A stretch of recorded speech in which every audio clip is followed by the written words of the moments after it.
பதுவை புனித அந்தோணியாருக்கு ஒப்புக்கொடுக்கப்பட்ட செவ்வாய்க்கிழமையான இன்று நம் எண்ணங்கள், ஏக்கங்கள், தேவைகள் அனைத்தும் நிறைவேற வேண்டி ஜெபிப்போம்.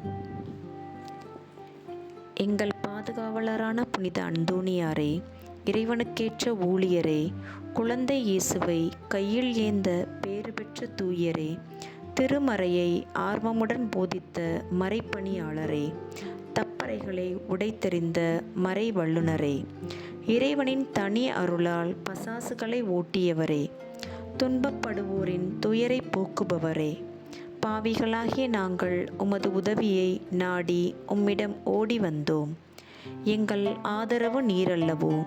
தவறி விழும் எம்மை கைதூக்கி இறைவனிடம் இட்டுச் செல்பவர் நீரல்லவோ?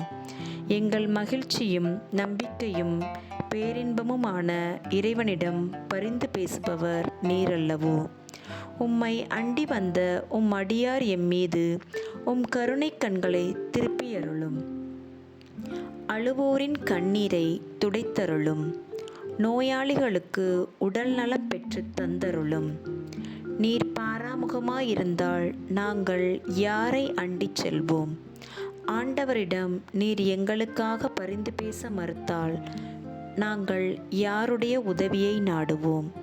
புதுமை வரம் பெற்றிருக்கும் எம் ஞானத் தந்தையே, உம் ஆதரவை நாடி வந்திருக்கும் உம் பிள்ளைகளின் மன்றாட்டுக்களை புறக்கணிப்பீரோ? பல்வேறு துன்பங்களினால் வாடி வந்திருக்கும் எங்கள் கூக்குரலுக்கு செவிசாய்க்க மாட்டீரோ? நம்பிக்கையுடன் உம்மிடம் ஓடோடி வந்திருக்கிறோம். எங்கள் நம்பிக்கை வீணாகுமோ? எங்கள் அன்புக்குரிய அந்தோணியாரே, நீர் எப்பொழுதும் இறைவனின் திருவுளப்படி நடந்து வந்தது போல நாங்களும் இன்பத்திலும் துன்பத்திலும் வெற்றியிலும் தோல்வியிலும் எப்பொழுதும் அவரது திருவுளத்துக்கு இசைந்து நடப்போமாக. நீர் தூய வாழ்வு வாழ்ந்தது போல நாங்கள் குடும்பத்தில் ஒருவர் ஒருவருக்கு வஞ்சகம் நினையாமலும் செய்யாமலும் அன்பில் வளருவோமாக.